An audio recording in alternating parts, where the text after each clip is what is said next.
जय जगन्नाथ। चलंतु आज आमे गोटे कप अटारो गोटे हेल्दी नूडल्स रेसिपी बनेबा। प्रथमे गोटे कप अटा नहीं जिबा सेथिरे अल्प अल्प पानी देकी गोटे टाइट डो बनै नबा। एई रेसिपीटा आपण माने निश्चय घरे थरे ट्राई करंतु। चकटी सरला परे ताको 15 मिनिट पय रेस्ट छाड़ी दबा। तापरे सेथिरो बेली नबा एमती नूडल्स शेप रे छोट छोट पीस करके काटी नबा। आपण माने कटर रे भी आगो काटी परिबे। एठी देखंतु सबु आमे काटिकी रेडी करदेले। एबे पानी नेकी फुटै नबा। पानी भल भाबरे फुटिले सेथिरे स्वाद अनुसार लूण आउ तेल देकी नूडल्स को पके दबा।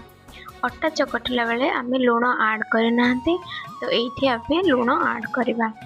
तापरे ताको भल भाबरे 2 मिनिट फुटै नबा। तापरे कवर करके 3 मिनिट ताको फुटेकी चेक करि नबा हमर नूडल्स हे गलानी कि नहीं। तापरे ताको ठंडा पानी रे पकेकी या परे आपण माने निजर प्रिय नूडल्स बनै परिबे।